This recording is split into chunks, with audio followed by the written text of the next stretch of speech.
नमस्कार दोस्तों, मेरा नाम निरंजन है और स्वागत करता हूं आपके अपने YouTube चैनल पर। दोस्तों, आज हम जनवरी माह के बहुत ही महत्वपूर्ण करंट अफेयर को देखेंगे। देखिए, हर माह कुछ न कुछ करंट अफेयर आता है और उससे संबंधित क्वेश्चन आप अपने एग्जाम में जरूर देखते हैं। तो इसी चीज को ध्यान में रखते हुए जनवरी माह के 80 से ज्यादा इंपॉर्टेंट क्वेश्चन मैं आपके लिए लेकर आया हूँ और यह क्वेश्चन देखिएगा आपके एग्जाम में जरूर आएगा। तो जनवरी माह से आप ये मान के चलिए 8 से 15 क्वेश्चन है ना, 10 से 15 क्वेश्चन जरूर आपके किसी न किसी एग्जाम में देखने को मिलेगा। जरूरी नहीं कि 10-15 क्वेश्चन आपके एक ही एग्जाम में हो, लेकिन आपके एग्जाम में यहाँ से क्वेश्चन देखने को जरूर मिलेंगे, ये मैं जरूर बोल रहा हूँ। चलिए पहला क्वेश्चन को देखते हैं। राष्ट्रपति द्रौपदी मुर्मू द्वारा हाल ही में किस भाषा में संविधान के नए संस्करण का शुभारंभ किया गया? देखिए, हम संविधान की बात करते हैं तो संविधान का हाल ही में संथाली भाषा में भी इसका अनावरण किया गया है। ठीक, किसके द्वारा किया गया? तो राष्ट्रपति द्रौपदी मुर्मू के द्वारा किया गया है। देखिए, राष्ट्रपति द्रौपदी मुर्मू ने संथाली भाषा में भारत का संविधान जारी किया। संथाली भाषा को वर्ष 2003 में 92वें संविधान संशोधन अधिनियम के माध्यम से संविधान की 8वीं अनुसूची में शामिल किया गया था। आपको मैं बता दूं कि संविधान की 8वीं अनुसूची में कुल 22 भाषा शामिल है। ठीक है, देखिए, यदि हम संथाली की भाषा की बात करते हैं तो संथाली भाषा झारखंड, ओडिशा, पश्चिम बंगाल और बिहार में रहने वाले आदिवासी लोगों के द्वारा बोली जाती है। वीर बाल दिवस के अवसर पर राष्ट्रपति द्वारा कितने प्रधानमंत्री राष्ट्रीय बाल पुरस्कार प्रदान किया गया?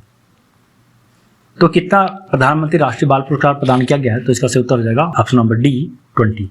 ठीक है, तो 20 बच्चों को प्रधानमंत्री राष्ट्रीय बाल पुरस्कार प्रदान किया गया, प्रतिवर्ष प्रदान किया जाता है और यह पुरस्कार वीर बाल दिवस के अवसर पर किया जाता है। वीर बाल दिवस प्रतिवर्ष 26 दिसंबर को मनाया जाता है। देखिए, यदि हम राष्ट्रीय बाल पुरस्कार की बात करते हैं तो यह पुरस्कार 6 श्रेणियों में दिया जाता है, जिसमें वीरता, सामाजिक सेवा, पर्यावरण, खेल, कला एवं संस्कृति तथा विज्ञान एवं प्रौद्योगिकी शामिल है। किस राज्य में जल्लीकट्टू महोत्सव 2026 की शुरुआत हुई?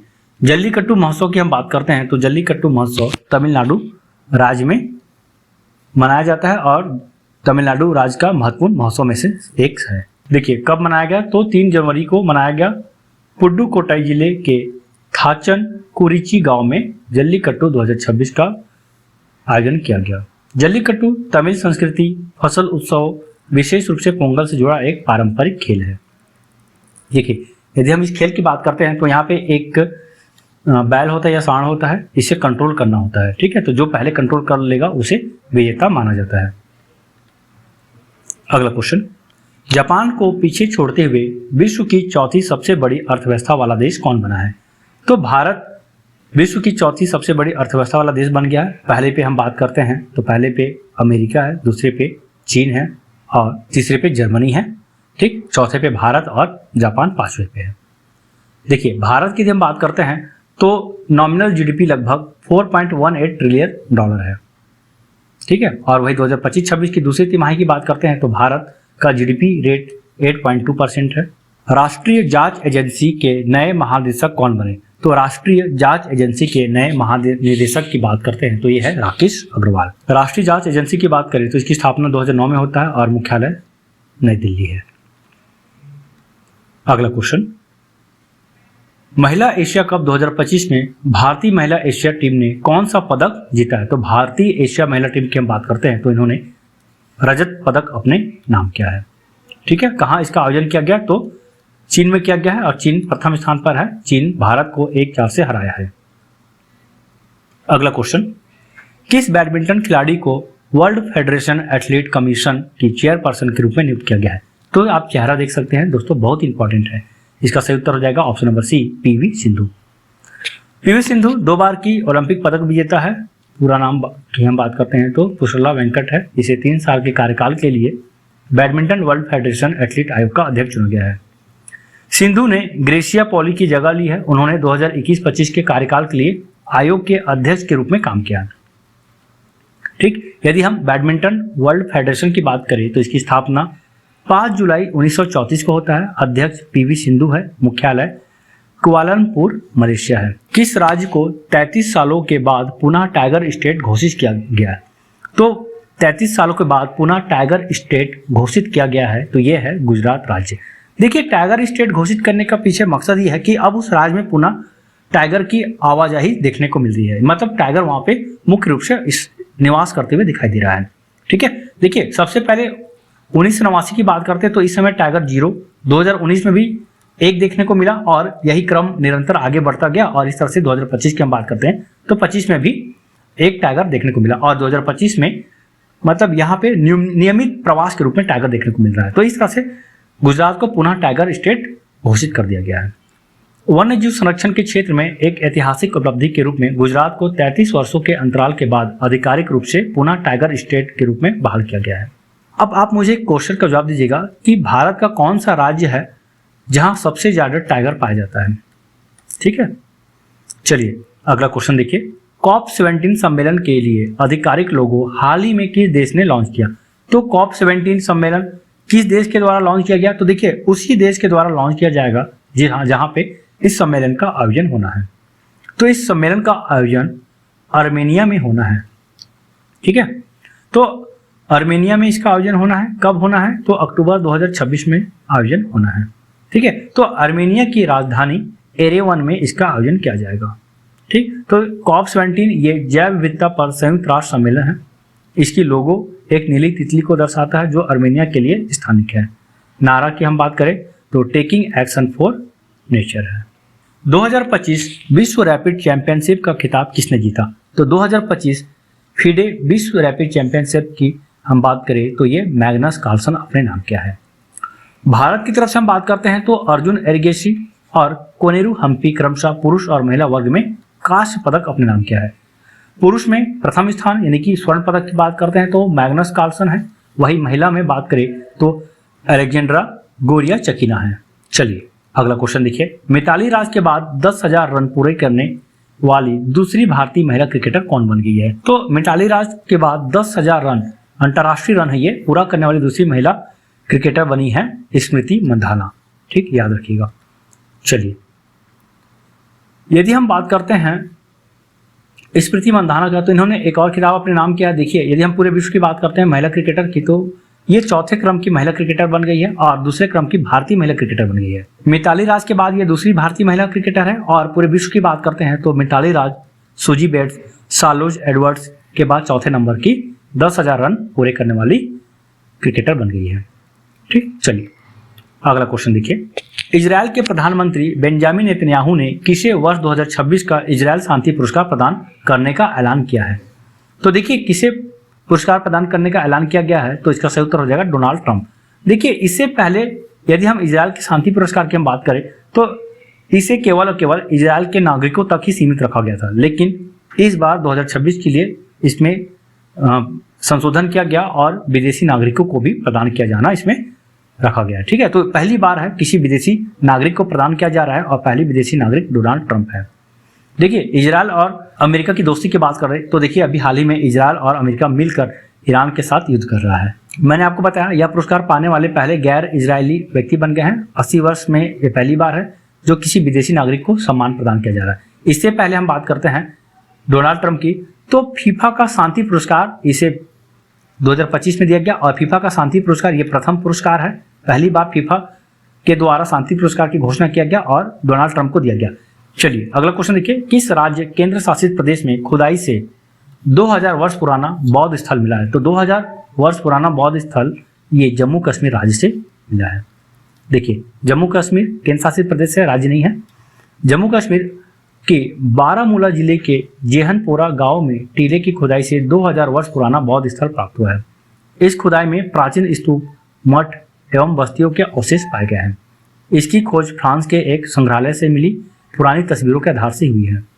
ठीक है, चर्चा में क्यों है? तो देखिए प्रधानमंत्री नरेंद्र मोदी की मन की बात कार्यक्रम 129वें एपिसोड में इसका उल्लेख किया गया। साउथ पोल पहुंचने वाली पहली भारतीय महिला कौन बन गई है? तो साउथ पोल पर पहुंचने वाली पहली भारतीय महिला काम्या कार्तिकेयन बन गई है। काम्या कार्तिकेयन की बात करते हैं तो सातों महाद्वीप के जो सर्वोच्च चोटी है उस पर फतह हासिल करने वाली भी ये पहली भारतीय महिला बनी गई है। ठीक है, इनकी उम्र की बात करते हैं तो सबसे कम, बहुत कम उम्र की महिला है, ये 17 वर्ष की महिला है। चलिए अगला क्वेश्चन देखिए। केंद्र सरकार ने राष्ट्रीय जांच एजेंसी का नया महानिदेशक किसे नियुक्त किया है? केंद्र सरकार के द्वारा राष्ट्रीय जांच एजेंसी का नया महानिदेशक नियुक्त किया गया है और ये है राकेश अग्रवाल जी। ठीक है, याद रखिएगा। देखिए 14 जनवरी 2026 को केंद्र सरकार द्वारा वरिष्ठ आईपीएस अधिकारी राकेश अग्रवाल को राष्ट्रीय जांच एजेंसी का नया महानिदेशक नियुक्त किया गया है। वे हिमाचल प्रदेश कैडर के वर्ष 1994 बैच के भारतीय पुलिस सेवा अधिकारी हैं। वे इस पद पर सदानंद वसंत दाते का स्थान ले रहे हैं। ठीक है, सदानंद वसंत दाते की हम बात करें तो ये महाराष्ट्र के डीजीपी नियुक्त हो गए हैं। ठीक है, एनआईए की बात करते हैं तो देखिए यह गृह मंत्रालय के अधीन भारत की केंद्रीय आतंकवाद विरोधी कानून प्रवर्तन एजेंसी है। इसकी स्थापना 31 दिसंबर 2008 को होता है और मुख्यालय नई दिल्ली है। भारत और किस देश के बीच पैक्ट सिलिका साझेदारी हुई है? पैक्ट सिलिका साझेदारी की यदि हम बात करते हैं तो भारत और अमेरिका के मध्य हुआ है। चलिए आगे देखते हैं। अमेरिका ने भारत को पैक्ट सिलिका नामक वैश्विक पहल में शामिल होने का आमंत्रण दिया है। यह घोषणा नई दिल्ली में अमेरिकी राजदूत सर्जियो गौर के द्वारा दी गई। पैक्ट सिलिका क्या है? तो एक नई अमेरिकी नेतृत्व वाली वैश्विक पहल है जिसका उद्देश्य semiconductor supply chain, artificial intelligence तकनीकी और साइबर सुरक्षा को सुनिश्चित करना है। चलिए अगला क्वेश्चन देखिए। किस देश में दुनिया का सबसे बड़ा ग्रीन अमोनिया प्रोजेक्ट स्थापित किया जाएगा?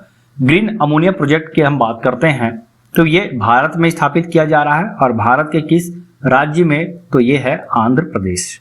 देखिए यदि हम इसके निवेश की बात करते हैं तो $10 बिलियन का निवेश है। ये आंध्र प्रदेश के काकीनाडा में AM ग्रीन द्वारा स्थापित किया जा रहा है। चलिए अगला क्वेश्चन देखिए।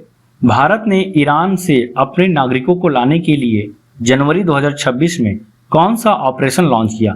तो जनवरी 2026 में कौन सा ऑपरेशन लॉन्च किया है? तो यह है ऑपरेशन स्वदेश। ठीक है, आपको पता होगा कि ईरान और इजराइल के मध्य युद्ध हो रहा है जिसमें इजराइल का सपोर्ट यूएसए के द्वारा किया जा रहा है। ठीक है, और इसी कारण वहां जो भी भारतीय नागरिक फंसे हुए हैं तो उसे भारत वापस लाने के लिए ऑपरेशन स्वदेश चलाया गया। ठीक, अब तक ईरान में लगभग 10,000 भारतीय नागरिक मौजूद हैं। इसमें से 2500 से 3000 स्टूडेंट हैं जो मेडिकल की पढ़ाई के लिए वहां गए हैं। ठीक है, याद रखेंगे। चलिए अगला क्वेश्चन देखिए। नोबेल शांति पुरस्कार 2025 की किस विजेता ने अपना अवार्ड अमेरिकी राष्ट्रपति डोनाल्ड ट्रंप को सौंप दिया? तो किसने सौंप दिया है? तो ये है मारिया कोरिना मचाडो। कहाँ की रहने वाली है? तो वेनेजुएला की रहने वाली है। ठीक है, तो ट्रंप को खुश करने के लिए समझिएगा अपना नोबेल पुरस्कार त्याग दी या उनको सौंप दी है। हालांकि नोबेल संस्था के द्वारा यह कहा गया तो जिसे एक बार पुरस्कार प्रदान किया जाता है तो अपना पुरस्कार ट्रांसफर नहीं किया जा सकता। अभी भी नोबेल का शांति पुरस्कार मारिया के नाम पर ही है। अगला क्वेश्चन देखिए। फिंक नदी किस देश से संबंधित है जिसे विश्व का सबसे पुरानी नदी घोषित किया गया? तो विश्व का सबसे पुरानी नदी की यदि हम बात करते हैं तो ये है फिंक नदी और किस देश में है? तो ऑस्ट्रेलिया में है। देखिए फिंक नदी ऑस्ट्रेलिया से संबंधित है और इसे दुनिया की सबसे पुरानी नदी प्रणाली माना जाता है जो 300 से 400 मिलियन वर्ष पुरानी है और डायनासोर से भी पुरानी है। ठीक है, जो मध्य ऑस्ट्रेलिया के रेगिस्तानी इलाकों से होकर बहती है और लारा पिंटा के नाम से भी जानी जाती है। चलिए अगला क्वेश्चन देखिए। भारत, श्रीलंका और मालदीव के बीच त्रिपक्षीय अभ्यास दोस्ती का कौन सा संस्करण आयोजित किया गया? तो इसका कौन सा संस्करण है? तो देखिए यह जो है इसका 17वां संस्करण है। ठीक है, तो ये 3 देशों के मध्य संयुक्त सैन्य अभ्यास है। कौन कौन सा 3 देश है? श्रीलंका, भारत और मालदीव। ठीक है, अभ्यास का नाम याद रखिएगा, अभ्यास दोस्ती। ठीक है, कहाँ हुआ? तो इसका 17वां संस्करण मालदीव के माले में हुआ है। चलिए अगला क्वेश्चन देखिए। किस राज्य के गठन के 25 वर्षों के बाद पंचायत अधिनियम यानी कि पेशा अधिनियम लागू किया गया है? तो कहाँ लागू किया गया है? तो ये झारखंड में लागू किया गया है। ठीक, तो 25 वर्षों के बाद यानी कि यदि हम झारखंड की बात करते हैं तो इसकी स्थापना सन 2000 में होता है। ठीक है, तो अब 25 वर्ष कंप्लीट हो गया तो 25 वर्ष के बाद झारखंड में भी पेशा अधिनियम लागू हो गया। इससे पहले छत्तीसगढ़ राज्य में लागू हुआ था। देखिए पेशा, पंचायत, अनुसूचित क्षेत्रों का विस्तार अधिनियम 1996 का उद्देश्य पंचायती राज व्यवस्था को 5वीं अनुसूची वाले आदिवासी बहुल क्षेत्रों तक विस्तार देना है। इस कानून का मकसद ग्राम सभाओं को प्राकृतिक संसाधनों, स्थानीय विकास और सामाजिक न्याय पर अधिकार देना है। ठीक है, तो जिस राज्य में पेशा अधिनियम लागू होता है तो वहां का ग्राम सभा ही डिसाइड करता है कि अपने क्षेत्र में क्या विकास कार्य होना है। ठीक है, और यह कुछ यदि कार्य भी होता है तो वहां होगा कि नहीं होगा ये ग्राम सभा ही तय करते हैं। अगला क्वेश्चन देखिए, किस शहर में दूसरा ग्लोबल बौद्ध शिखर सम्मेलन आयोजित किया गया है ये? तो दूसरा बौद्ध शिखर सम्मेलन की हम बात करते हैं, ये नई दिल्ली में आयोजित हुआ है। ठीक, इस बार इसका विषय था सामूहिक बुद्धिमत्ता, एकजुट स्वर और आपसी अस्तित्व। हाल ही में आयोजित विजय हजारे ट्रॉफी 2026 का खिताब किसने जीता? विजय हजारे ट्रॉफी 2026 का खिताब विदर्भ अपने नाम किया है। ठीक है, तो विदर्भ ये सौराष्ट्र को 38 रनों से हराकर पहली बार विजय ट्रॉफी अपने नाम किया है, इसे भी आप याद रखिएगा। देखिए, विदर्भ इससे पहले रणजी ट्रॉफी जीत चुका है, लेकिन विजय हजारे ट्रॉफी पहली बार जीता है। अगला क्वेश्चन देखिए, हाल ही में जारी रिस्पॉन्सिबल नेशन इंडेक्स 2026 में भारत को कौन सा स्थान दिया गया है? तो 16वां स्थान दिया गया है। देखिए, रिस्पॉन्सिबल नेशन इंडेक्स यह इसका पहला संस्करण है। ठीक, प्रथम संस्करण है, और प्रथम संस्करण होने के नाते ये इंपॉर्टेंट है। सिर्फ प्रथम संस्करण होने के नाते इंपॉर्टेंट नहीं है, भारत के द्वारा इस इंडेक्स को लाया गया है और भारत के ठीक है संस्था के द्वारा इसे लाया गया है। यदि हम बात करते हैं रिस्पॉन्सिबल नेशन इंडेक्स, तो एक वैश्विक ढांचा है जिसे वर्ल्ड इंटेलेक्चुअल फाउंडेशन द्वारा शुरू किया गया है। यह इस बात का आकलन करता है कि देश अपनी शक्ति का प्रयोग कितनी जिम्मेदारी से करते हैं, अपने नागरिकों के प्रति, पर्यावरण के प्रति और वैश्विक समुदाय के प्रति कितना जिम्मेदार बनते हैं। हाल ही में अंतर्राष्ट्रीय मुद्रा कोष ने वित्त वर्ष 2025-26 के लिए भारत की जीडीपी ग्रोथ का अनुमान को बढ़ाकर कितना कर दिया है? तो जीडीपी ग्रोथ का अनुमान की हम बात करते हैं तो अभी बढ़ाकर इसे 7.3% कर दिया गया है। ठीक है, तो जितने भी प्रमुख संस्था है वो किसी न किसी देश का जीडीपी ग्रोथ से संबंधित अपना आकलन प्रस्तुत करते हैं, चाहे वो IMF हो, विश्व बैंक हो, संयुक्त राष्ट्र हो, या RBI की हम बात क्यों ना करें, एशियाई विकास बैंक की हम क्यों ना बात करें, तो जितने भी प्रमुख संस्था है आर्थिक रूप से निर्मित संस्था, ये सारा के सारा अर्थव्यवस्था के क्षेत्र में देश का जीडीपी ग्रोथ अनुमान लगाता है। ठीक है, तो पहले कितना था? 6.6% था और इसे बढ़ाकर 7.3% कर दिया है। अच्छा, आप मुझे कमेंट्स में एक उत्तर दीजिएगा कि इकोनॉमिक सर्वे 2025-26 के अनुसार भारत का जीडीपी ग्रोथ कितना है वित्त वर्ष 2025-26 के लिए ना। देखिए, यदि हम IMF की बात करते हैं, इसे अंतर्राष्ट्रीय मुद्रा कोष कहते हैं। इसका निदेशक है प्रबंध निदेशक क्रिस्टालिना जॉर्जिवा। प्रथम उप प्रबंध निदेशक डैन कॉट्स है। स्थापना जुलाई 1944 में होता है। इसका मुख्यालय वाशिंगटन DC संयुक्त राज्य है। हाल ही में जारी रिपोर्ट्स के अनुसार एशिया मैन्युफैक्चरिंग इंडेक्स 2026 में भारत की रैंकिंग क्या है? तो एशिया मैन्युफैक्चरिंग इंडेक्स 2026 में भारत का स्थान 6वां है। ठीक है, वही प्रथम स्थान की हम बात करें तो प्रथम स्थान पर चीन है। तो 11 एशियाई देशों में 6ठे स्थान पर है। चूंकि यह रिपोर्ट एशिया के संदर्भ में है, एशियाई देशों के लिए है, तो एशियाई देशों में भारत 6वां स्थान पर है। पहले स्थान पर चीन, दूसरे स्थान पर मलेशिया, तीसरे स्थान पर वियतनाम है। ठीक है, ये 3 देश को भी याद रख लीजिए, कम से कम प्रथम स्थान जरूर याद रखिए। अगला क्वेश्चन, सुनीता विलियम्स ने किस अंतरिक्ष एजेंसी से 27 वर्षों की सेवा के बाद सेवानिवृत्ति ली है? तो सुनीता विलियम्स हाल ही में अंतर्राष्ट्रीय स्पेस स्टेशन है तो वहां गई थी और काफी ज्यादा चर्चा में रही। ठीक है, तो ये नासा से संबंधित है, नासा की वैज्ञानिक है और यहाँ से इन्होंने सेवानिवृत्ति ले ली है। तो 27 वर्ष के बाद इन्होंने सेवानिवृत्ति ली है। नासा की हम बात करते हैं तो 29 जुलाई 1998 को इसकी स्थापना होता है। वाशिंगटन DC में इसकी मुख्यालय है और अध्यक्ष है जेरेड इशाकमैन। हाल ही में भारतीय जनता पार्टी के 12वें राष्ट्रीय अध्यक्ष कौन बने हैं? तो भारतीय जनता पार्टी के 12वें राष्ट्रीय अध्यक्ष की बात करते हैं तो ये नितिन नवीन। चलिए, तो नितिन नवीन भाजपा के नए राष्ट्रीय अध्यक्ष बन गए हैं और इस पद को संभालने वाले सबसे कम उम्र के नेता भी बन गए हैं। भारतीय जनता पार्टी की हम बात करते हैं तो इसके संस्थापक हैं अटल बिहारी वाजपेयी और लाल कृष्ण आडवाणी। इसकी स्थापना 6 अप्रैल 1980 को होता है और मुख्यालय दिल्ली है। चलिए, अगला क्वेश्चन देखिए, इंदिरा गांधी शांति निरस्त्रीकरण और विकास पुरस्कार 2025 के लिए किसे चुना गया है? किसे चुना गया है? तो ग्रासा मासेल को चुना गया है। वही हम बात करते हैं 2024 के लिए, तो 2024 के लिए मिशेल बैचलेट को चुना गया था। देखिए, इंदिरा गांधी शांति निरस्त्रीकरण और विकास पुरस्कार 2025 की घोषणा कर दी गई है। अंतर्राष्ट्रीय जूरी ने इस वर्ष यह प्रतिष्ठित सम्मान अफ्रीका की जानी मानी राजनेता, समाज सेवी और मानवाधिकार कार्यकर्ता ग्रासा मासेल को देने का फैसला किया है। 1975 में देश को आज़ादी मिलने के बाद ग्रासा मासेल मोजाम्बिक की पहली शिक्षा और संस्कृति मंत्री भी बनी है। अगला क्वेश्चन देखिए, ओलंपिक मेडल जीतने वाली पहली भारतीय बैडमिंटन खिलाड़ी साइना नेहवाल ने संन्यास की घोषणा की। उन्हें कौन से पुरस्कार मिल चुके हैं?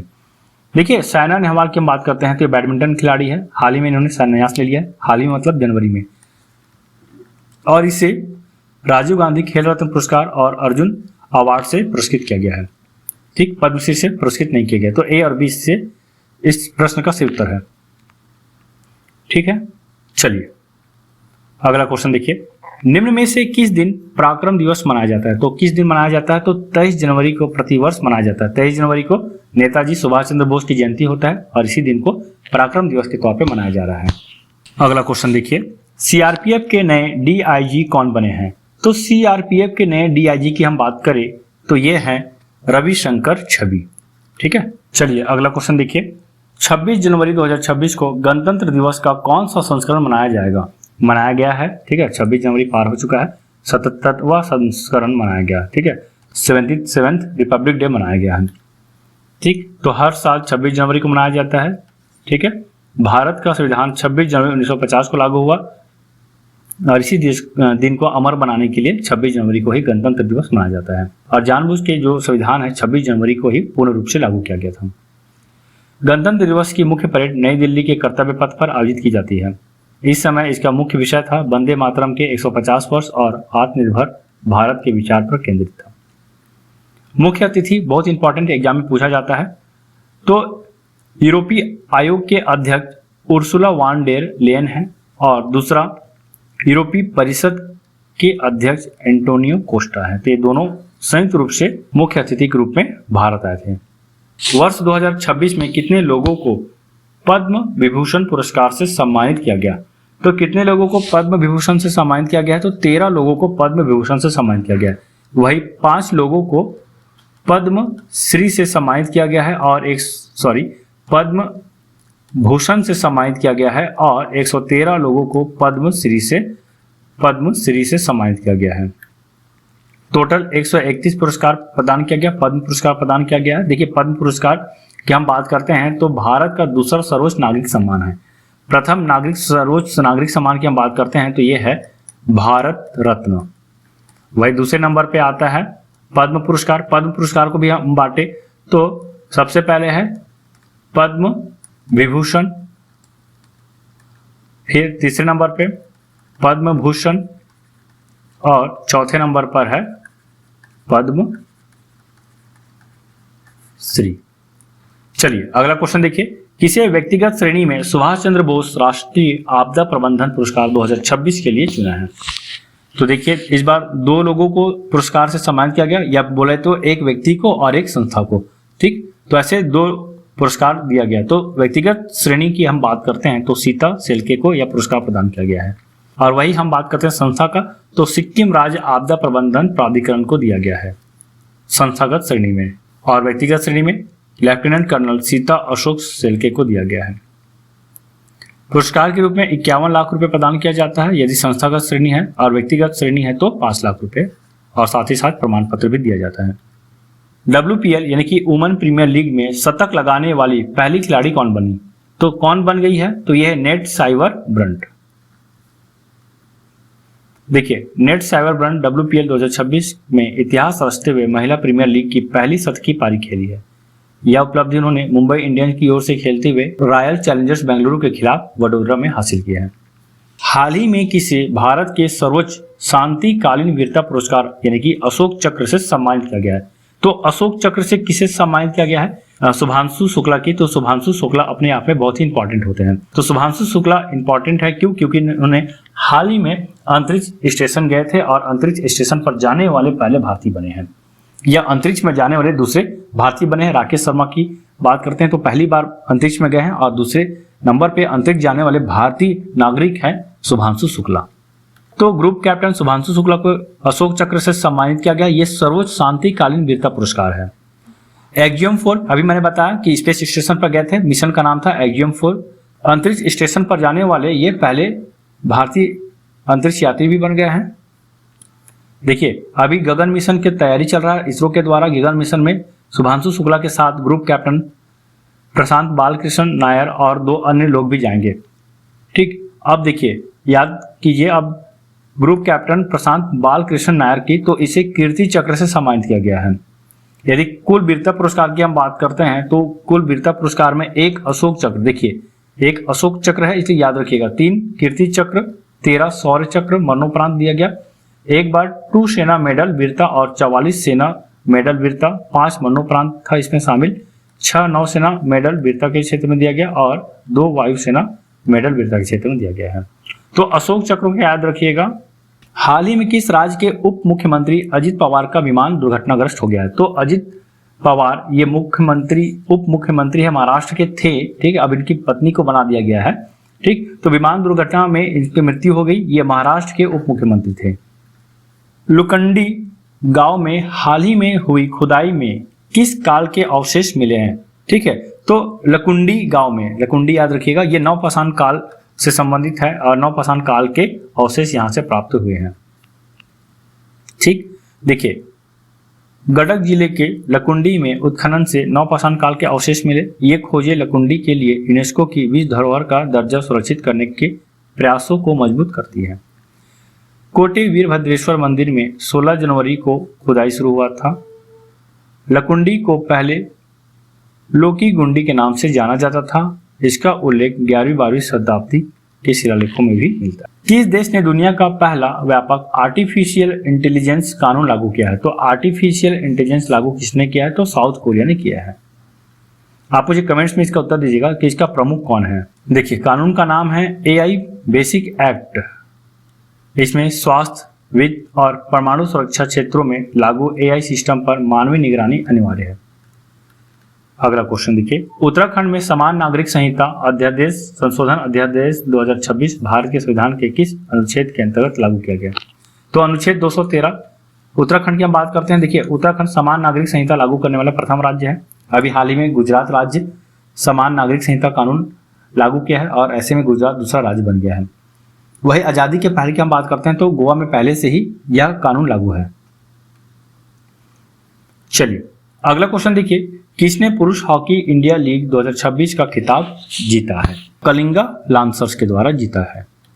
देखिए कलिंगा लांसर्स ने रांची रॉयल्स को हराकर दूसरी बार हॉकी इंडिया लीग का खिताब अपने नाम किया है। हॉकी इंडिया की बात करते हैं, अध्यक्ष दिलीप तिर्की है। स्थापना 2009 में होता है और इसका मुख्यालय नई दिल्ली है। चलिए अगला क्वेश्चन देखिए, किस राज्य में चाय बागान श्रमिकों के लिए मुख्यमंत्री एतिकोली दुतिपात योजना शुरू की गई है? कौन सा राज्य में शुरू की गई? तो आप देख सकते हैं यहाँ पे असम राज्य में शुरू की गई है। ठीक, इससे पहले हम बात करते हैं तो इन्हीं चाय बागान में काम करने वाले कर्मचारियों को प्रथम क्लास में नौकरी के लिए आरक्षण प्रदान किया गया है। ठीक, हाल ही में आयोजित गणतंत्र दिवस समारोह 2026 में राज्यों और केंद्र शासित प्रदेशों की झांकी श्रेणी में प्रथम पुरस्कार किसने जीता है? तो ध्यान रखेंगे श्रेणी को, तो प्रथम पुरस्कार महाराष्ट्र को दिया गया है। ठीक, तो महाराष्ट्र का जो गणेश उत्सव है तो उस उत्सव वाला जो झांकी था उसे ही पहला स्थान दिया गया। दूसरे स्थान पर जम्मू कश्मीर, तीसरे स्थान पर केरल।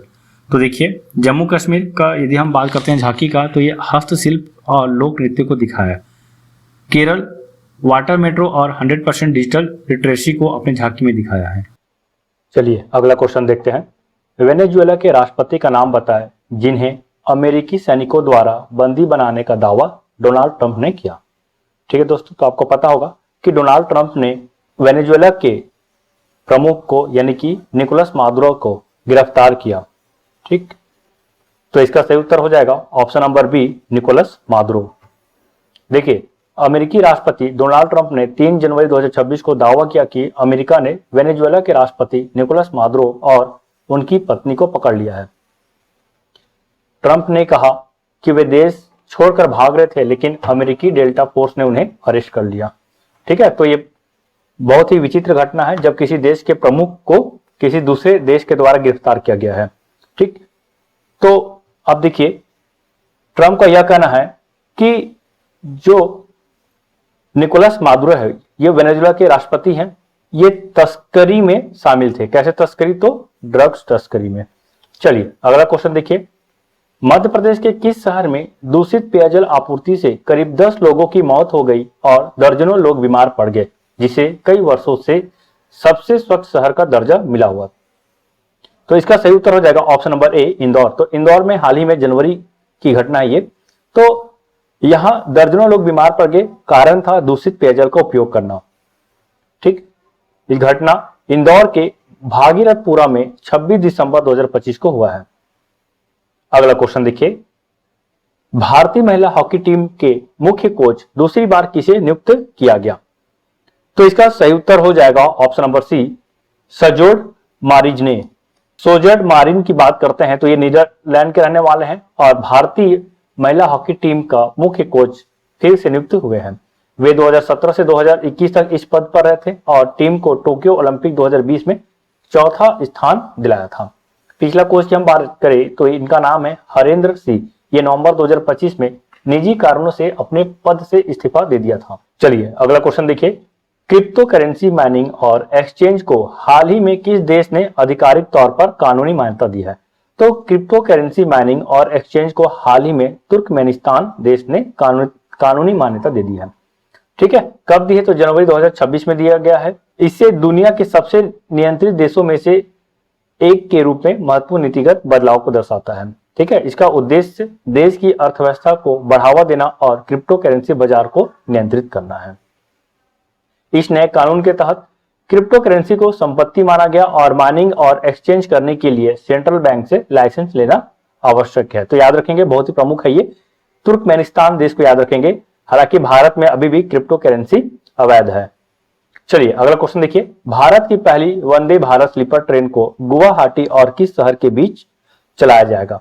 तो देखिए, भारत का पहले वंदे भारत स्लीपर ट्रेन, इससे पहले जो वंदे भारत ट्रेन चला था ये सीटर ट्रेन था, जहां सिर्फ बैठ सकते थे, स्लीप का कोई अवसर मतलब वहां पे प्रावधान नहीं था, सो नहीं सकते थे, आप सोकर ट्रेवल नहीं कर सकते थे।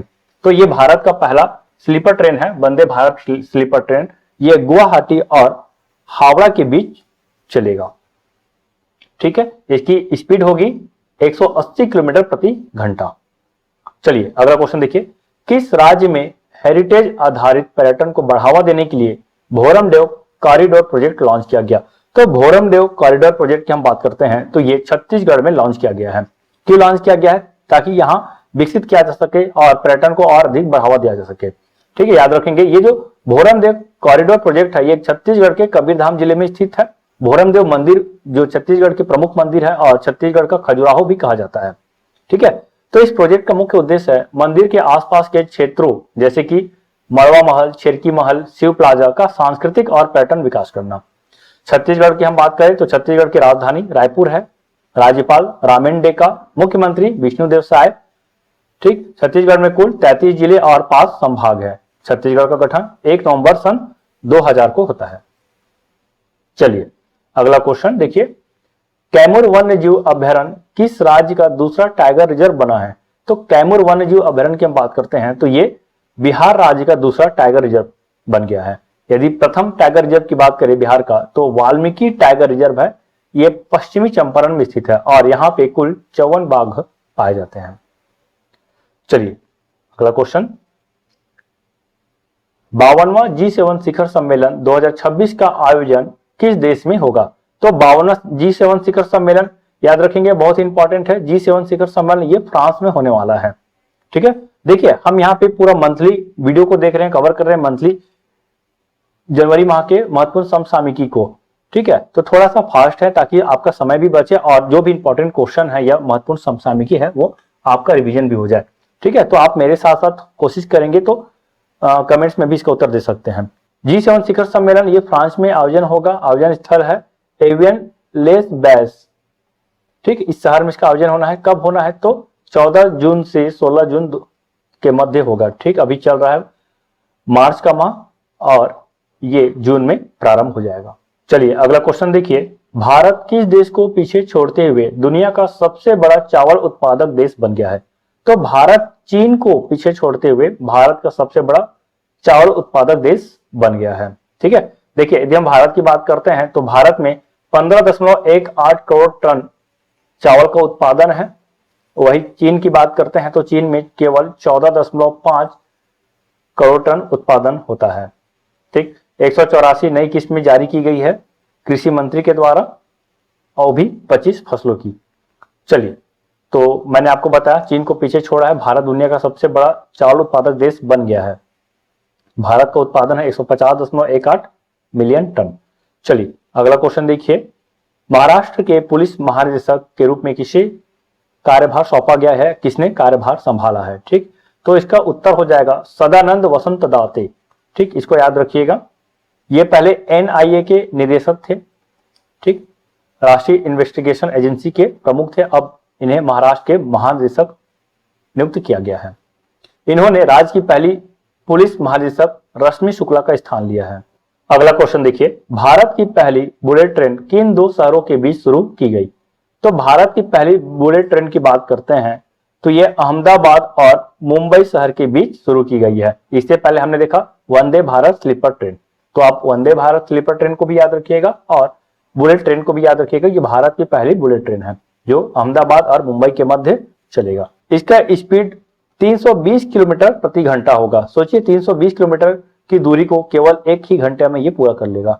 इसका उद्घाटन कब होने वाला है? तो 15 अगस्त 2027 को इसका उद्घाटन होगा। मैंने आपको बताया मुंबई और अहमदाबाद के बीच चलेगा। कुल 508 किलोमीटर की दूरी होगी। इसमें गुजरात में केवल 352 किलोमीटर है और महाराष्ट्र में 156 किलोमीटर शामिल है। यह परियोजना भारत के आधुनिक परिवहन नेटवर्क को नई दिशा देगी। ठीक, बहुत इंपॉर्टेंट है। और यह जो तकनीक है जापान से लिया गया है। जापान की प्रसिद्ध शिंकानसेन तकनीक का उपयोग किया जा रहा है इसमें। चलिए अगला क्वेश्चन देखिए, केंद्रीय पर्यावरण मंत्रालय ने किस राज्य में कलई 2 परियोजना को मंजूरी दी है? देखिए सबसे पहले आप ये देखिए कि कलई 2 परियोजना ये किस नदी में निर्मित है या फिर प्रस्तावित है? तो ये लोहित नदी में प्रस्तावित है। लोहित नदी ब्रह्मपुत्र की सहायक नदी है, आप उसको भी याद रखिएगा। अरुणाचल प्रदेश में क्या जाएगा? लोहित नदी पर। लोहित नदी ब्रह्मपुत्र नदी की सहायक नदी है। इसमें कुल विद्युत उत्पादन 1200 मेगावाट होगा। विकास करता है टीएचडीसी लिमिटेड द्वारा। इस परियोजना में 14,176 करोड़ रुपया खर्च आएगा। ठीक है, चलिए अगला क्वेश्चन देखिए, हाल ही में नृत्य कला निधि पुरस्कार 2025 से सम्मानित किया गया है। तो किसे सम्मानित किया गया है? तो देखिए नृत्य कला निधि पुरस्कार से उर्मिला सत्यनारायण को सम्मानित किया गया है। और इसके साथ ही साथ एक और पुरस्कार दिया जाता है संगीत कला निधि पुरस्कार। तो संगीत कला निधि पुरस्कार राम कुमार को प्रदान किया गया है, वो भी आप याद रखिएगा। ठीक है, तो ये राम कुमार है, इसे संगीत के क्षेत्र में कला निधि पुरस्कार प्रदान किया गया है। ठीक, मैंने आपको बताया संगीत कला निधि पुरस्कार राम कुमार को प्रदान किया गया है। आर के श्री राम कुमार ये वायलिन वादक है। वही नृत्य कला निधि पुरस्कार भरतनाट्यम कलाकार उर्मिला सत्यनारायण को दिया गया है। देखिए यदि हम भारत की बात करते हैं दोस्तों, तो भारत में कुल 8 शास्त्रीय नृत्य है, जिसमें पहला भरतनाट्यम, ये तमिलनाडु का प्रमुख नृत्य है। कथक उत्तर भारत का, कथकली केरल का, कुचिपुड़ी आंध्र प्रदेश का, ओडिसी उड़ीसा का, मणिपुरी मणिपुर का, मोहिनी अट्टम केरल का और सत्रिया असम का है। तो आप इसे याद रखिएगा, स्टैटिक क्वेश्चन में पूछा जाता है एग्जाम में। चलिए अगला क्वेश्चन देखिए, किस वर्ष को अंतरराष्ट्रीय चारागाह और पशुपालक वर्ष घोषित किया गया है? तो अंतरराष्ट्रीय चारागाह और पशुपालक वर्ष 2026 को घोषित किया गया है। ठीक है, याद रखेंगे, बहुत इंपॉर्टेंट है। घोषित करने के पीछे मुख्य उद्देश्य है दुनिया भर में चारागाह भूमि और पशुपालकों के महत्व के बारे में जागरूकता बढ़ाना है। देखिए किसी वर्ष को संयुक्त राष्ट्र के द्वारा प्रमुख वर्ष घोषित किया जाता है किसी न किसी थीम के द्वारा। तो जैसे हम बात करते हैं 2026 को, ये 3 प्रमुख थीम याद रखिएगा। पहला अंतरराष्ट्रीय चारागाह और पशुपालक वर्ष, दूसरा सतत विकास के लिए स्वयंसेवकों का अंतरराष्ट्रीय वर्ष, तीसरा महिला किसान का अंतरराष्ट्रीय वर्ष। वही 2027 को सतत और लचीले पर्यटन का अंतरराष्ट्रीय वर्ष, कानूनी साक्षरता का अंतरराष्ट्रीय वर्ष के तौर पे चुना गया है। ठीक है, और 2019 को याद रखिएगा क्षुद्र ग्राह जागरूकता और ग्रही रक्षा का अंतरराष्ट्रीय वर्ष के तौर पे मनाया जाएगा। चलिए आप मुझे कमेंट्स में उत्तर दीजिएगा कि 2025 को किस वर्ष के तौर पे मनाया गया। ठीक, सबसे प्रमुख है, याद रखेंगे, भारत सरकार के द्वारा काफी ज्यादा उसका प्रमोट किया गया है। चलिए अगला क्वेश्चन देखिए, कौन सा देश व्यावसायिक रूप से बायोब्यूटिमेन का उत्पादन करने वाला पहला देश बन गया है? तो पहला देश बन गया है भारत बन गया है। बायोब्यूटिमेन का उपयोग देखिए प्रमुख रूप से ये सड़क निर्माण के लिए किया जाता है और ऐसा करने वाला भारत प्रथम देश बन गया है। तो भारत ऐतिहासिक उपलब्धि हासिल की है। बायोबुटामेन का उत्पादन करने वाला दुनिया का पहला देश बन गया है। इसे CSIR CRRI केंद्रीय सड़क अनुसंधान संस्थान और भारत पेट्रोलियम संस्थान ने मिलकर बनाया है। पूरी तरह से स्वदेशी है। इसका निर्माण है डामर बनाने के लिए पारंपरिक बिटुमेन की जगह इसका इस्तेमाल किया जाता है। ठीक है, तो जो डामर होता है आप देखेंगे डामरीकृत सड़क का जो निर्माण होता है उसमें डामर का उपयोग किया जाता है। यही डामर बिटुमेन का उपयोग करता है, तो इसी बिटुमेन की जगह अब बायोबिटुमेन का उपयोग किया जाएगा। ठीक है, देखिए छतों और अन्य संरचनाओं में जल रोधी परत के रूप में भी इसका उपयोग किया जाता है। अगला क्वेश्चन देखिए, पाकिस्तान ने हाल ही में खोजे गए कुषाण कालीन सिक्के किस शासक के हैं? तो पाकिस्तान में हाल ही में कुषाण कालीन सिक्के का खोज हुआ है और ये या कुषाण वंश के वासुदेव शासक से संबंधित है। आप देख सकते हैं यहाँ पे ये कुषाण कालीन सिक्के हैं वासुदेव के। ठीक है, तो कहां प्राप्त हुआ है? तो पाकिस्तान में प्राप्त हुआ है। रावलपिंडी के तक्षशिला के पास प्राप्त हुआ है। ये 2000 वर्ष पुराने कुषाण साम्राज्य के सिक्के और लैपिड लाजुली के टुकड़े हैं। ठीक, तो कुषाण वंश के अंतिम महान शासक हैं ये राजा वासुदेव, उनके काल का है। यह खोज ईसा पूर्व के प्रारंभिक शताब्दियों के दौरान इस क्षेत्र के प्राचीन व्यापारिक संबंधों, धार्मिक विविधता और ऐतिहासिक महत्व को उजागर करती है। अगला क्वेश्चन देखिए, जनवरी 2026 में जर्मनी के चांसलर की पहली आधिकारिक भारतीय यात्रा होगी। इनका नाम क्या है? तो जर्मनी का चांसलर का नाम बताइए। तो देखिए इसका जो सही उत्तर हो जाएगा option number B, Friedrich Merz. ठीक है, तो भारत में इनका आधिकारिक यात्रा हुआ है। ये कब आए भारत? तो ये भारत 12 और 13 जनवरी को आए हैं। कहां? तो अहमदाबाद एवं बेंगलुरु का दौरा किए हैं। जिनका पहला विदेश यात्रा था या भारत यात्रा था बोल सकते हैं। प्रमुख एजेंडा व्यापार, निवेश, रक्षा, प्रौद्योगिकी, शिक्षा और सतत विकास जैसे क्षेत्रों को मजबूत करना। चलिए अगला क्वेश्चन देखिए, विश्व हिंदी दिवस कब मनाया जाता है? तो बहुत ही इंपॉर्टेंट है ये क्वेश्चन, याद रखेंगे, एग्जाम में पूछा गया है। तो विश्व हिंदी दिवस प्रति वर्ष 10 जनवरी को मनाया जाता है। ठीक है, इसके साथ ही साथ राष्ट्रीय हिंदी दिवस भी मनाया जाता है। तो राष्ट्रीय हिंदी दिवस और दूसरा आप याद रखेंगे विश्व हिंदी दिवस। तो विश्व हिंदी दिवस 10 जनवरी को मनाया जाता है और राष्ट्रीय हिंदी दिवस 14 सितंबर को मनाया जाता है। देखिए 10 जनवरी 1975 को नागपुर में आयोजित प्रथम विश्व हिंदी सम्मेलन की वर्षगांठ मनाने के संदर्भ में पहली बार यह दिवस 2006 में मनाया गया। तो 2006 में पहली बार मनाया गया था। चलिए अगला क्वेश्चन देखिए, बहुत ही इंपॉर्टेंट क्वेश्चन है, इसे बिल्कुल आप नजरअंदाज मत कीजिएगा। राष्ट्रपति की मंजूरी के साथ ही शांति विधेयक 2025 कानून बन गया है। यह किस क्षेत्र से जुड़ा है? तो शांति विधेयक की हम बात करते हैं, ये परमाणु ऊर्जा के क्षेत्र में है। देखिए ऊर्जा क्षेत्र में भी कौन सा ऊर्जा क्षेत्र? तो परमाणु ऊर्जा क्षेत्र। चलिए तो देखिए भारत सरकार का यह कहना है कि जो अभी हम ऊर्जा का उत्पादन करते हैं, तापीय ऊर्जा जिसमें सबसे ज्यादा भूमिका निभाया जाता है, और नवीकरणीय ऊर्जा की बात करते हैं तो सौर ऊर्जा उसमें सबसे प्रमुख है। तो यह ऊर्जा पर्याप्त नहीं है और आने वाले समय में 2027 तक हमको क्या करना है या 2036 तक की बात करते हैं तो भारत पूर्ण रूप से पारंपरिक ऊर्जा को समाप्त कर देगा, तापीय ऊर्जा को समाप्त कर देगा और यह नवीकरणीय ऊर्जा के ओर जाएगा। ठीक है, तो इसी को ध्यान में रखते हुए भारत सरकार के द्वारा शांति विधेयक लाया गया है ताकि परमाणु ऊर्जा के द्वारा और अधिक विद्युत उत्पादन हो सके। और इस विधेयक के तहत परमाणु निर्माण या परमाणु ऊर्जा के लिए प्राइवेट सेक्टर को भी अनुमति दे दी गई है ताकि वो भी अपना विद्युत निर्माण कर सकते हैं। देखिए शांति का फुल फॉर्म है sustainable harnessing and advancement of nuclear energy for transforming India, इसका फुल फॉर्म है। ठीक है, अब परमाणु ऊर्जा के बदौलत 24 घंटे हमें बिजली प्राप्त होते रहेगी। देखिए वर्तमान में भारत 8.78 गीगावाट विद्युत उत्पादन करता है परमाणु क्षेत्र में और 2047 तक भारत सरकार का लक्ष्य है 100 गीगावाट विद्युत उत्पादन हो। चलिए अगला क्वेश्चन देखिए, किस दिन 19वां प्रवासी भारतीय दिवस मनाया गया? तो 19वां प्रवासी भारतीय दिवस किस दिन मनाया गया? तो इसका सही उत्तर हो जाएगा 9 जनवरी। प्रवासी भारतीय दिवस कब मनाया जाता है? तो देखिए इसी दिन महात्मा गांधी का भारत में प्रवास हुआ था। ठीक है, जब वो दक्षिण अफ्रीका गए थे तो वहां से जब भारत आए तो 9 जनवरी को आए। तो इसी दिन को यादगार के तौर पे प्रवासी भारतीय दिवस के तौर पे मनाया जा रहा है। ठीक, तो 19वां प्रवासी दिवस ये 9 जनवरी को मध्य प्रदेश के इंदौर शहर में इसका आयोजन किया गया। इस समय इसका विषय था प्रवासी अमृत काल में भारत की प्रगति के लिए विश्वसनीय भागीदार। ठीक है, याद रखेंगे। तो मैंने आपको बताया महात्मा गांधी की दक्षिण अफ्रीका से भारत वापसी की याद में मनाया जाता है। थनथाई पेरियार वन्य जीव अभ्यारण्य किस राज्य में स्थित है जहां अखिल भारतीय बाघ गणना 2026 शुरू की गई है? तो अखिल भारतीय बाघ गणना 2026 शुरू की गई, कहां की गई है? तो देखिए इसका सही उत्तर हो जाएगा ऑप्शन नंबर बी, तमिलनाडु। ठीक है, तो तमिलनाडु में अखिल भारतीय बाघ गणना 2026 शुरू किया गया है। तो पहला चरण 6 जनवरी 2026 को प्रारंभ हुआ है। भारत में यदि हम प्रोजेक्ट टाइगर की बात करते हैं तो प्रोजेक्ट टाइगर बाघों की संरक्षण के लिए लाया गया और यह 1973 में शुरू हुआ है। इसका उद्देश्य समर्पित टाइगर रिजर्व बनाकर बाघों की आबादी के प्राकृतिक आवासों में अस्तित्व और रखरखाव सुनिश्चित करना है।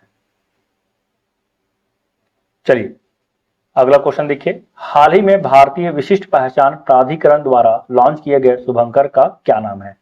तो भारतीय विशिष्ट पहचान प्राधिकरण द्वारा लॉन्च किए गए शुभंकर का नाम है उदय। इसे आप याद रखिएगा, एग्जाम में जरूर आ सकता है। ठीक है, तो उदय क्या है? ये शुभंकर है। इस शुभंकर का चयन माई गॉव यानी कि माई गवर्नमेंट मंच पर आयोजित एक राष्ट्रीय डिजाइन और नामकरण प्रतियोगिता के माध्यम से किया गया। यदि हम UIDAI की बात करें तो इसका फुल फॉर्म है भारतीय विशिष्ट पहचान प्राधिकरण है ये। ठीक, ये 2016 के अधिनियम के द्वारा एक संविधिक प्राधिकरण है। ठीक है, सांविधिक प्राधिकरण, संवैधानिक नहीं है, याद रखेंगे। जिसे 12 जुलाई 2016 को इलेक्ट्रॉनिकी और सूचना प्रौद्योगिकी मंत्रालय के तहत स्थापित किया गया। इसमें आधार और अन्य कानून अधिनियम 2019 द्वारा संशोधन किया गया है। चलिए अगला क्वेश्चन देखिए, इसरो का वर्ष 2026 का पहला मिशन कौन सा है जो 12 जनवरी 2026 को लॉन्च हुआ? तो 12 जनवरी 2026 को लॉन्च हुआ है। इस मिशन का नाम है EOS-N1 यानी कि अर्थ ऑर्बिट सैटेलाइट है। ठीक, इस मिशन का नाम याद रखिएगा और ये PSLV C62 प्रक्षेपण यान के द्वारा प्रक्षेपित किया गया। ठीक है, तो साल का पहला मिशन PSLV C62 के द्वारा प्रक्षेपित किया गया और यह मिशन फेल हो गया है। इसके आप याद रखेंगे, यह मिशन 12 जनवरी को प्रारंभ किया गया। यह मिशन 16 सैटेलाइट को लेकर गया था। ठीक है, तो PSLV C62 प्रक्षेपण यान अपने साथ 16 सैटेलाइट उपग्रह को लेकर गया। PSLV की हम बात करते हैं तो इसरो का सबसे भरोसेमंद रॉकेट माना जाता है। अब तक 63 उड़ानें पूरी की है, जिसमें चंद्रयान, मंगलयान, आदित्य L1, एस्ट्रोसैट जैसे बड़े मिशन शामिल हैं। ठीक, तो इसको आप याद रखिएगा। इसरो का रॉकेट PSLV की हम बात करते हैं तो 20 दिसंबर 1993 को पहली बार लॉन्च किया गया। 2013 में इसरो ने इस रॉकेट से एक साथ 29 सैटेलाइट लॉन्च करके अपना ही रिकॉर्ड तोड़ दिया था। इसके बाद इस रॉकेट के द्वारा 104 सैटेलाइट लॉन्च किए गए थे। तो ये प्रमुख फैक्ट है इससे संबंधित, आप इसे भी याद रखिएगा। अगला क्वेश्चन देखिए, किस राज्य में स्थित मुरी गंगा नदी पर गंगा सागर सेतु की आधारशिला रखी गई? तो मुरी गंगा नदी पर गंगा सागर सेतु की आधारशिला रखी गई है। इसका सही उत्तर हो जाएगा पश्चिम बंगाल। देखिए, गंगा सागर सेतु की आधारशिला पश्चिम बंगाल राज्य में मुरी गंगा नदी पर रखी गई है, जो सागर द्वीप को मुख्य भूमि से जोड़ेगा। यह 4.75 किलोमीटर लंबा 4 लेन पुल लगभग 1700 करोड़ रुपए में बनेगा और 2 से 3 साल में यह पूरा भी हो जाएगा। चलिए अगला क्वेश्चन देखिए, लाल बहादुर शास्त्री जी भारत के कौन से प्रधानमंत्री थे जिनकी 11 जनवरी 2026 को 60वीं पुण्यतिथि मनाई गई? ठीक है, तो लाल बहादुर शास्त्री की हम बात करते हैं तो भारत के दूसरे क्रम के प्रधानमंत्री थे। पहले क्रम की प्रधानमंत्री की बात करें तो पंडित जवाहरलाल नेहरू है। यदि हम लाल बहादुर शास्त्री की प्रमुख नारा की बात करते हैं तो इनका प्रमुख नारा है जय जवान जय किसान। ठीक है, देखिए लाल बहादुर शास्त्री जी भारत के दूसरे प्रधानमंत्री थे। उन्होंने 9 जून 1964 से 11 जनवरी 1966 तक लगभग 18 महीने तक इस पद पर कार्य किया है। इनका प्रमुख योगदान की बात करें तो 1965 के भारत पाक युद्ध के दौरान देश का नेतृत्व किया। आत्मनिर्भरता व खाद्य सुरक्षा के लिए जय जवान जय किसान का नारा इन्होंने दिया है। क्वेश्चन में देखिए, एग्जाम में कई बार ऐसा क्वेश्चन भी पूछा जाता है कि जय जवान जय किसान का नारा किसके द्वारा दिया गया। ठीक, तो आप बता सकते हैं आराम से, लाल बहादुर शास्त्री के द्वारा यह नारा दिया गया है। अगला क्वेश्चन देखिए, किस शहर में महिला प्रीमियर लीग 2026 का उद्घाटन किया गया? तो कहां इसका उद्घाटन किया गया? तो मुंबई में इसका उद्घाटन किया गया।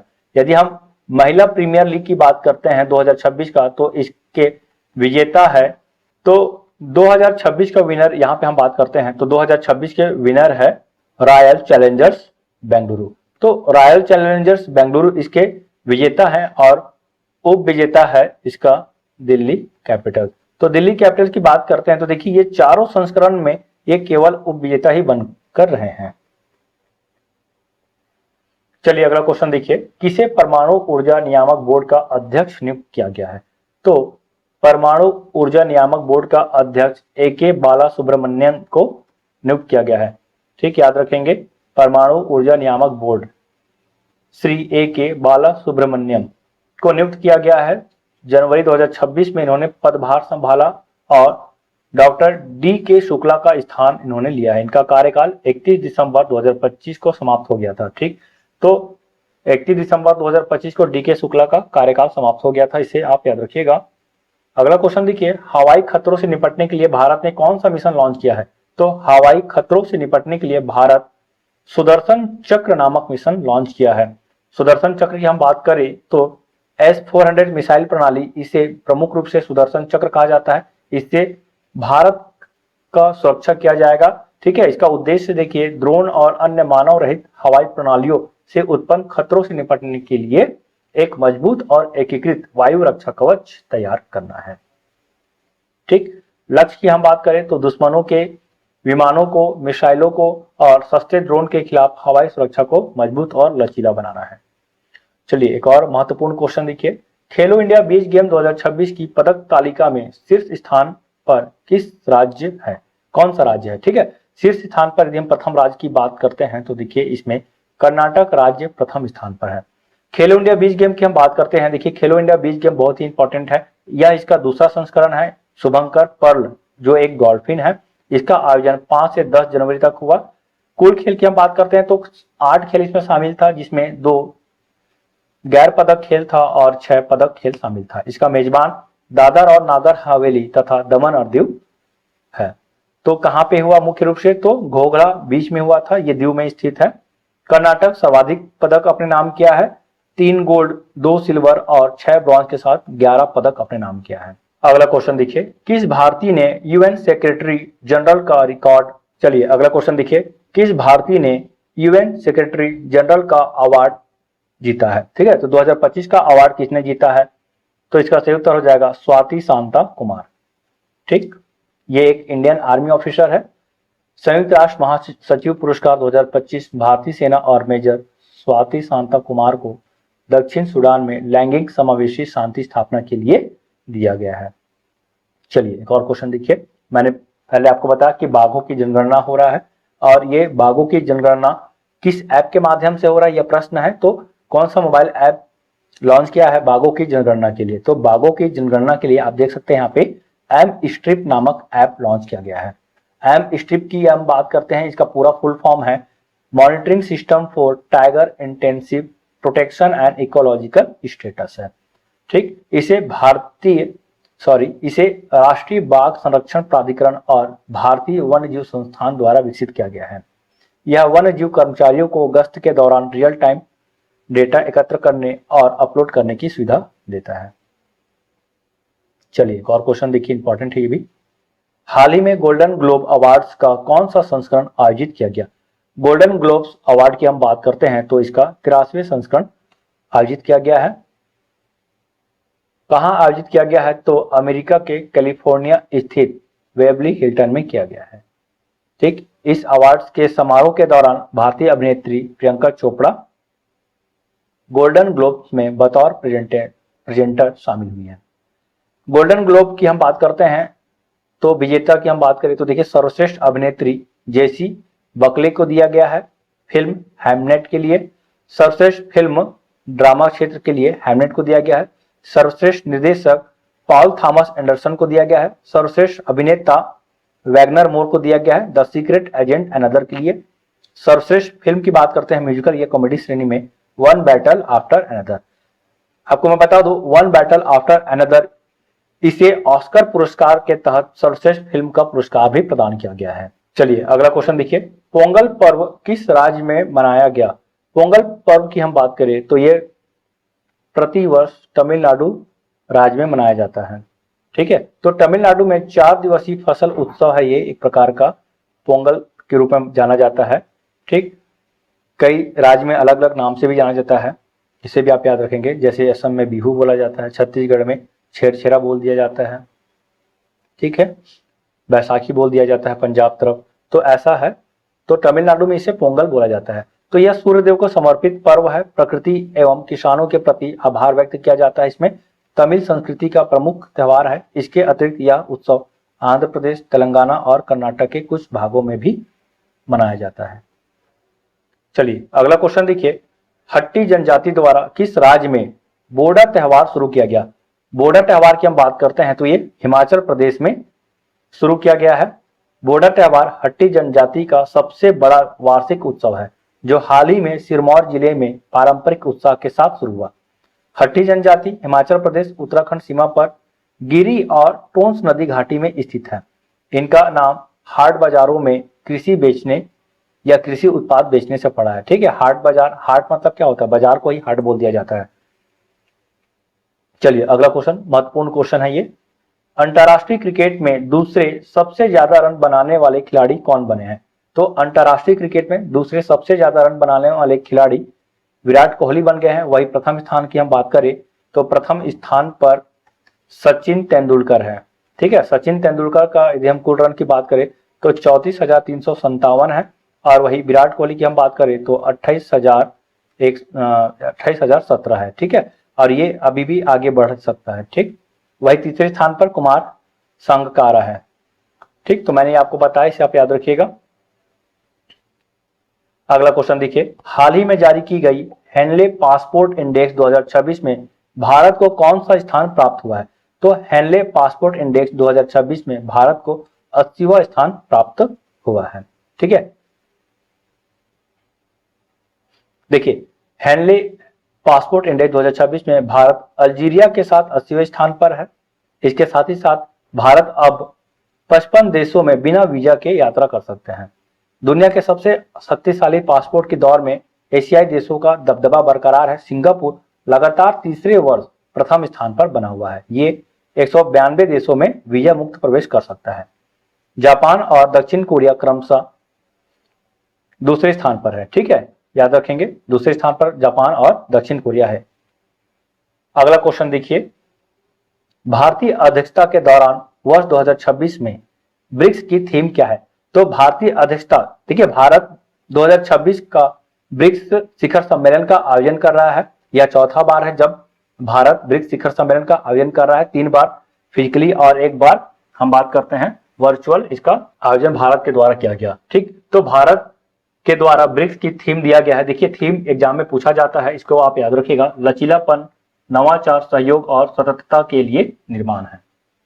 देखिए 2025 में ब्राजील ने ऑफिशियली प्रेसिडेंसी भारत को सौंप दी है। 2025 का हम बात करते हैं तो 2025 में ब्राजील देश इसका मेजबान देश था और 2026 के लिए भारत है। यह चौथी बात है जब भारत इसका अध्यक्षता करेगा। भारत 2012, 16 और कोविड के समय 2021 में ब्रिक्स की कमान संभाली थी। अच्छा, आप सुधार लीजिएगा थोड़ा, ये 2012, 16 और 2021 में, अर्थात ये 3 बार, ठीक है, केवल 3 बार इसकी मेजबानी किया है। ब्रिक्स की संस्थापक सदस्य याद रखेंगे आप, ब्राजील, रूस, भारत, चीन और दक्षिण अफ्रीका है। इसके बाद अब मिस्र, इथोपिया, ईरान, यूएई और इंडोनेशिया इसमें शामिल हो गया है।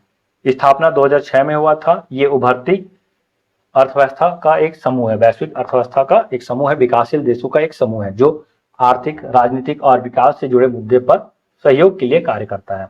ठीक है, तो संस्थापक देश याद रखेंगे, कुल देश कितना है इसमें, तो वो भी आप याद रख लीजिएगा। ठीक है, तो इसमें कुल 10 देश है। चलिए अगला क्वेश्चन देखिए, अमेरिकी राष्ट्रपति डोनाल्ड ट्रंप ने खुद को किस देश का एक्टिंग प्रेसिडेंट घोषित किया है? तो किस देश का एक्टिंग प्रेसिडेंट घोषित किया? तो वेनेजुएला का। ठीक है, तो वेनेजुएला के राष्ट्रपति को इन्होंने गिरफ्तार कर लिया और खुद को वहां का एक्टिंग राष्ट्रपति घोषित कर लिया है। चलिए अगला क्वेश्चन देखिए, इंपॉर्टेंट है ये भी।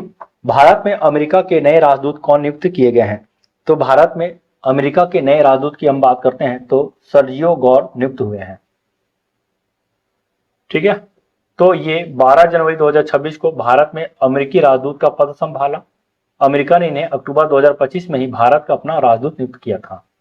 इनका जन्म उज्बेकिस्तान की राजधानी ताशकंद में हुआ है।